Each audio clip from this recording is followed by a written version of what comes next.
I'm back again. I'm back to talk about more games that I like, but not enough to be my top 100. They're going to be numbers 101 through 200, and we're calling this the 100 Beyond the 100. So, intro, done.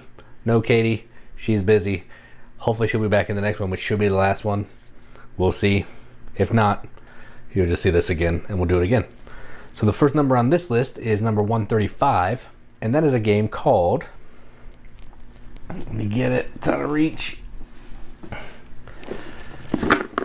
Cinch Hint. So this is a game from Social Sloth, which is, I think, an offshoot of Gray Fox, or they're affiliated with Gray Fox somehow. And what you're trying to do in this game is, it is a dice placement game, sort of. Basically, you're rolling these dice, and based on the number of the die is the action you can do. So a 6 is going to be wild, a 1, 2, and 3 is going to be how many spaces you can move in this little grid. 4 and 5 are going to let you get scratch to get some new gems. So what you're trying to do is you're trying to move these chickens around. Let me show you. You can see this board back here. You're trying to move the chickens around that board to eat gems to make Fabergé eggs, which is pretty neat. It's a pretty light game. It's really, you're going around, you're trying to collect different sets of gems. Certain gems are harder to get, so they're worth more points, and you're trying to complete rows of 2 to 5 gems on your egg. Whoever has the most points at the end of the game is a winner. It's really fun. I enjoy it. It's pretty under the radar. I don't know how many people have it, but I know I have it, and I like it, and that's my 135. Cinch Hint.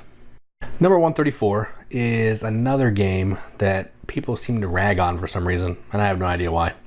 But I like it. It's from Upper Deck, and it is called Bring Out Your Dead. So this game is a simultaneous action selection game. Everybody has the same cards in their hand for the most part. Throughout the game, you're going to get different cards that you may have that other people don't. And what you're trying to do is you're going to play these cards, and you're trying to bury your family members that have passed on into a grave plot. The trick here is you can only go to a certain side of this river that's on the game board, depending on where the grave digger or, you know, the cemetery guy is. So you're trying to get some area majorities in these cemetery plots. You're trying to get, you know, maybe screw somebody else over when they're trying to get 2 in a separate plot, and it takes 2 different coffins, but you go there with a double. People plan out to go to that side. You may use a card in your hand to move the Undertaker, Gravekeeper, whatever, to the other side of the river. Super fun. It's not hard. The rulebook's kinda but once you can figure it out, it's a good game. So my number 134, Bring Out Your Dead. Number 133 is a game that I had for a while, but then I traded it because I didn't play it, and no sense keeping it around if I'm not going to play it. And that is a game called Freshwater Fly. So what this is a dice drafting game, kind of. You're going to roll these dice, and you're going to take a die. Based on the pip that you take, it's going to let you do certain kinds of actions. What you're trying to do is you're trying to cast out into this river, and you're trying to catch fish. So the higher the value of die you have, the farther you can cast out and then drift inwards, and you have more possibilities to catch fish. Once you get the fish on the hook, you're going to put it on this little player board in front of you. Depending on the color, it's going to determine how hard it is to reel it in. And then you're going to take dice, and the pips are going to determine how far around this rondelle you can spin your reel. And every time you stop, you're going to get a bonus. Once you make a full rotation all the way around, the fish will move to the next color to the left. If it's all the way to the left, you caught it, and it's points at the end of the game. It's a pretty straightforward game. I enjoy it.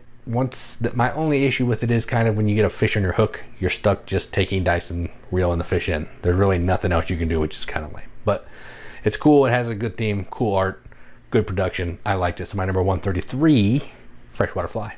My number 132 is a 2-player deck builder attacking game, which is surprising. It's attacking, and it is called Hero Realms. This is actually the campaign box. It's the one that was on top, and I grabbed it.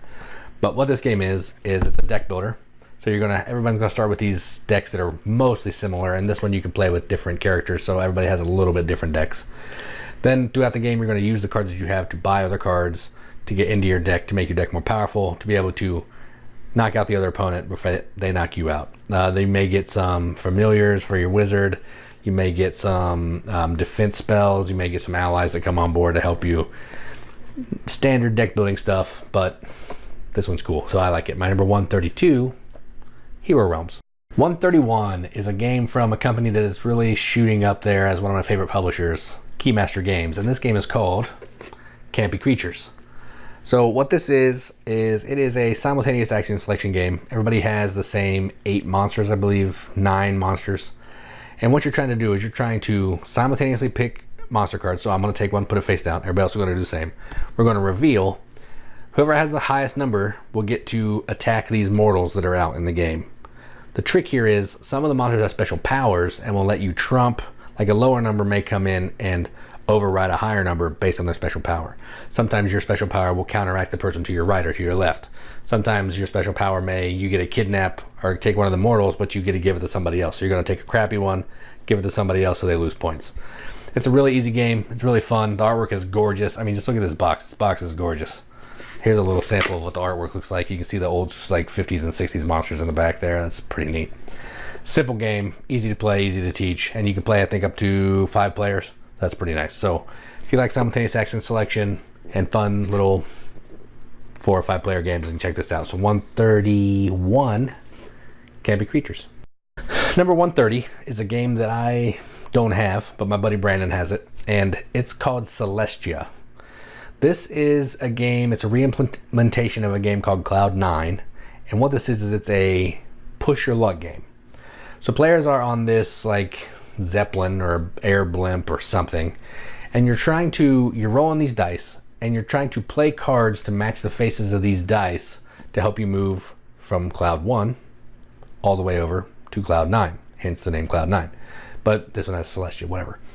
The trick here is players can jump out of the blimp whenever they want, and they get to claim a reward from the island that they're on. The captain, however, has to keep going. So they need to go as far as they can and hope people can help them or they're going to die.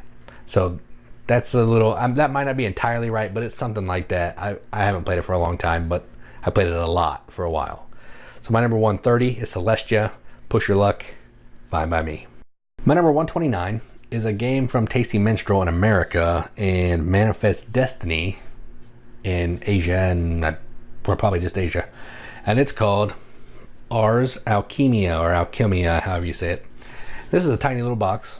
I got it at Cool Stuff for like $5 at Origins one year. And essentially what this game is it's a worker placement game. Standard worker placement game. You're going to some spaces, you're collecting some goods, you're fulfilling contracts. The trick here is you have like 20 pawns. And you can go to the same place as somebody else, but you have to put one more pawn than them. So say I go to a space, I needed some blue ingredients. I don't even know what they're called, but I needed blue.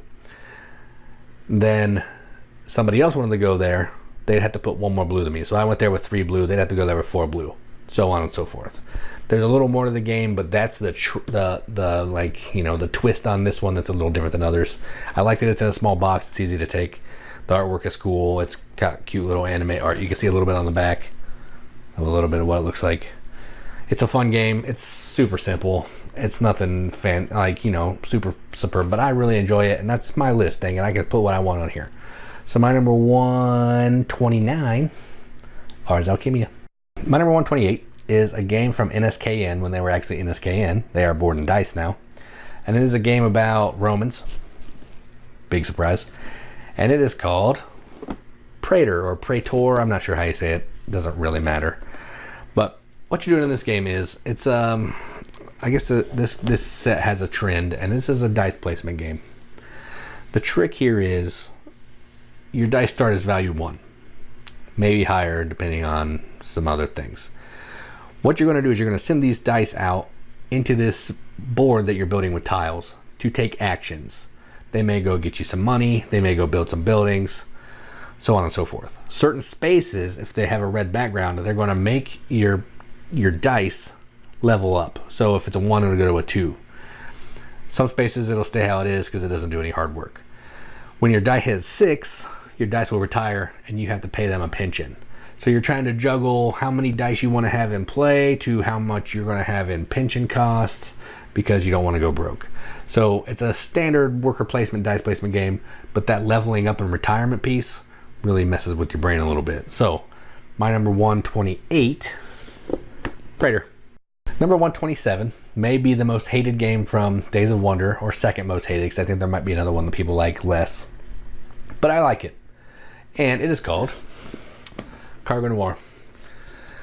This is essentially an auction game, an auction kind of worker placement game. So you're basically placing workers down which you're bidding with, and you're putting money down with them. And what you're trying to do is you're trying to collect these tiles. You can see them on the back here a little bit. You're trying to collect these tiles up here for different types of sets. If you can get all the same, you're going to get a pile of money. If you can get all different, you're going to get even more money. And you're trying to buy these cards that are essentially worth money, or slash points, because all your points in this game come from these cards. So you're trying to, you know, not waste time bidding and outbidding other people while still trying to get something every turn, because the more turns you take where you don't get anything, the farther you're going to fall behind. So I think the reason why people don't like this is because the bidding's really slow. So on round one, I'm going to take my boats, I'm going to put them out on spaces with a certain amount of money. Everybody else can then come and either overbid me or go to other places. When it comes back to me on round two, I either have to overbid the people who have overbid me, or I take my boats back with my money. Hence losing the auction, wasting a turn. So the balance here is you're trying to put out your boats with enough money that people don't want to jump over you, but you're also trying to not put all your money on one space because you need to get as much stuff as you can. So I like it. I think it has some good strategy. I don't particularly like the last round because I feel like it's uneventful. But outside of that, great game. So number 127, Cargo Noir. My number 126 is a game from Ravensburger, designed by Michael Kiesling. I had to look down because I forgot. And it is called Sanssouci. I got this at Half Price Books. I didn't know anything about it. I just know it had a lot of bland art, and it was Michael Kiesling, so I thought, I'll give this a go. And I love it. So what you're doing in this game, if you don't know anything about it, is you're trying to craft this garden at the Palace of Sanssouci, or however you say it. And the way you're doing this is you have a deck of, I think, 20 cards. On your turn, you're going to always have 2 cards in your hand. You're going to take one of those cards. It's going to have a color, maybe, or a statue or lawn ornament type, like gazebo, fountain, whatever. Then there are these 8 tiles. I think there's 8. Yeah, 10 tiles that you're able to draft from based on the color or the shape of it. And then you're going to put them on this grid on your board, and what you're trying to do is you're trying to move these guys down. I don't know, nobles or whatever. You're trying to get them as far down as you can to score a pile of points. It plays really quickly. No matter the player count, it pretty much is the same amount of time. It's not super long because, again, you're just playing a card and you're grabbing a tile. I like it. Oh, and the box is sideways. I like it. I don't know why I like it. It's super light, but I enjoy it, and who cares? I guess as long as I enjoy it, that's all that matters. So my number 126, Sanssouci. Number 125 is probably a lot of people's number 1 game of all time. I wouldn't go all that, but I do like it. Not even quite a bit, but I like it a little bit. And it is called Castles of Burgundy. I played this game twice, both at 4 players, which could be the reason why it's so low. And what this is it's a Stefan Feld game, and it does a lot of the things that Stefan Feld likes to do, where you're using these dice to try to draft these tiles. You're putting tiles on your boards to try to get these different colored spaces all filled in with tiles to get a pile of points. There's more to it than that. That's the gist of it. I'm not going to belabor it. Everybody knows what Castle of Burgundy is. I like it. It's a good Feld. Not even close to my favorite Feld, but worth a mention. So my number 125, Castles of Burgundy.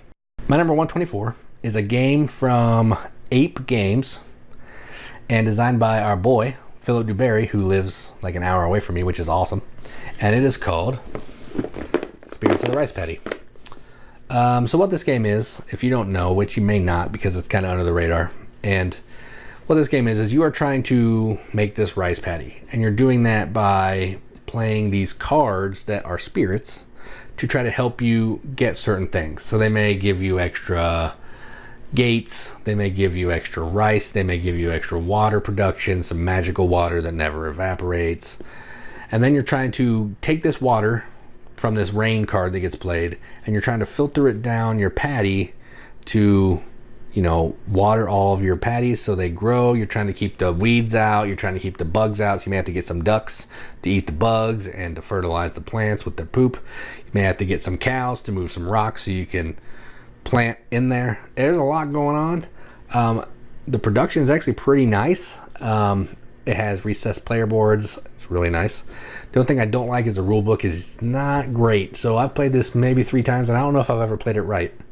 So not even knowing if I played it right, it's still up pretty high. So that's a sign of a good game. So someday I will actually know if I'm playing it right. Maybe I'll get to play it with Philip and he can fill me in. So my number 124, Spirits of the Rice Paddy. My number 123 is a game that I have, but my buddy's borrowing it, so I don't have it here. And it is from Renegade, and it is called Cinch Hint. So if you don't know what this game is, which you may not, it is a game where you're rolling these dice. There are, I think, 5 or 6 different dice that you have.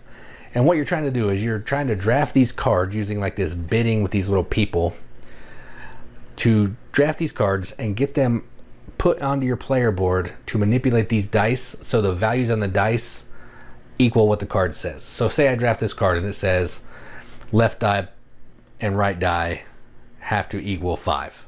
So, or they need to both say 5, or it can be this one has to be less than 6, whatever.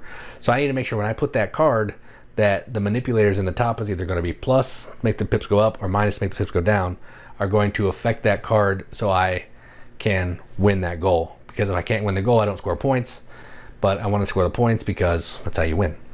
So you may take a card and it really does something that you want to one side of the die, but then you're going to try to take a card later that's going to help manipulate that other side of the die to help meet that initial goal.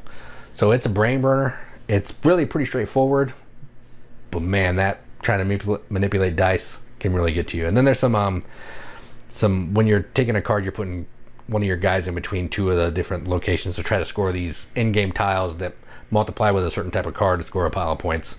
That's not as fun. I really like the die thing.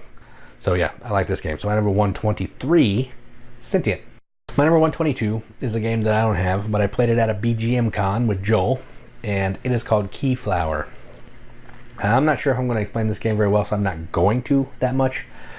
What I remember that I like about it is you're trying to bid on these tiles to bring them into your player area to kind of build your engine so you can get stuff going and get resources and all that to cash them in for points. But the way you bid is you're going to take a colored meeple and you're going to put them out on your side of this hex. So say I bid with yellow. Anybody else who goes there needs to bid with yellow and more than I put out there, because I guess it's like a thematic thing where the different people from different countries didn't get along with each other, so they couldn't be on the same territory. I don't know. Whatever. It doesn't matter. If I bid with yellow, you have to bid with yellow. There's also this green one that's wild, so if you open up a bid with green, it makes it really hard for anybody else to gain that tile unless they also have green. So there's a little bit of gamesmanship there. There's a lot more to the game. It's not super complicated, but it's an auction game at its heart, Euro game, and I like it. So my number 122, Keyflower. Number 121 is another deck builder. So this is the worker placement, dice placement, deck builder section. And it is called Legendary. This is a cooperative deck builder, actually. So what you're doing in this one is you are trying to, your superheroes, so X-Men, Spider-Man, all the Marvel people. And what you're trying to do is you're trying to play these cards in normal deck builder fashion. You have crabby cards, and you're going to, throughout the game, recruit better heroes to come in to make your deck more powerful to kill the bad guys. So what you're trying to do is you're trying to use these cards to clean out the bad guys that are attacking the city. But you're also trying to hit this mastermind, I think 3 or 4 times to actually kill them, so you earn the points. You're trying to get most points. So every time you kill a guy, it has some points on it. So you can play it where whoever has the most points into the game is a sole winner, or you can just say, hey, if we win, we all win, which is how I like to play because the points are dumb. Deck builder, cooperative, Marvel, superheroes, cool by me. So my number 121, Legendary. My number 120 is a Yahtzee style game. Pretty straight Yahtzee, actually. A little bit more. And it's from Gray Fox, and it is called Order of the Gilded Compass. This is a reimplementation of Alea Iacta Est, I think is what it's called. Doesn't matter. This is the same thing. So what you're doing in this game is you have, I think, 8 to 10 dice. And on your turn, you're going to roll your dice. On the board play area, there are, I think, 5 or 6 different locations that you can put dice to. So maybe you want to go to a location to try to collect these artifacts. At this location, you have to put down a run of dice. So it needs to be 1, 2, 3, 2, 3, 4, 5, whatever. So you're going to do that. you have to place down at least in one location. And then after everybody's played their dice, or when someone's played all their dice, depending on where they are in the round order, the round might be over, then you're going to look at every location to see who has the most dice or the highest amount of dice. So say I went to a location that needed all like 3 or all the same dice of a kind. I went there with 3 5s. Somebody else went there with 3 6s. They're going to beat me out because their dice are higher than mine. If I went there with 3 5s, they go there with 4 5s. They beat me out because they have more dice than me. Then they get to take the thing. I would get second place of the stuff, so on and so forth. You're just trying to get goods to score points. You're trying to get these dig sites, these archaeologists that can do different specialities to go with the dig sites. Trying to get artifacts. You're trying to collect different types of treasure that you're getting from this underground sunken ship. But essentially it's Yahtzee. So if you can play Yahtzee, you can play this game, and I really like it. So my number 120, Order of the Gilded Compass. My number 119, and the last one of this video, is from a company called Facade Games, and they actually live right down the road from me. And it's in a book series called The Dark City or something. I don't know, irrelevant. But they all are in books that look like this. And this one's called Tortuga 1667. Not much to look at, I know, but you're going to open this up and it's going to have a whole game in here. There's going to be a player board, some tokens, some cards. And essentially what this game is it's a secret social deduction game. So everybody is either British or French. Depending on how many players you are, there might be a Dutch person in there trying to mess everything up. And what you're trying to do is there are like 10 or 9 different treasures on this map that you're trying to win over to your side of the map. So there's 2 boats and there's an island in the middle, which is Tortuga. So you're trying to play cards and figure out who's on your team to get the gold from their side of the boat to your side of the boat, or from their side of the island to your side of the island. All the while, you know, maybe putting some black spots on people, putting some what are those things that you put around your neck, millstones or something, to put it like just to hinder people. You may maroon them if they're the captain of the ship, put them on Tortuga, then they're stuck there unless they have a card that they can get up the island to a little rowboat. It's a fun game. It's just social deduction with a little bit of a game, which is why I like it a little better. And the production is fantastic. All this company's games are fantastic. This isn't even my favorite one, I don't believe, but I do like it quite a bit. And that is 119, Tortuga 1667. All right, so that's all I have for this one. It was kind of speedy because I don't need to belabor the points. You know I love games. You know what kind of games I like. So should be a pretty big self-fulfilling prophecy when you see a list like this done by me. So stay tuned. Sometime this weekend, I'm going to try to get out the last part of this video. It'll be 19 games or 18 games on there, just because I need to get it done. I said I'd have it done by the time we did the last episode, and I may not get there of our top 100, but I'm going to try. I'm going to try my hardest. So thanks for watching. I'll try to come back later with the last part, and as always, keep gaming.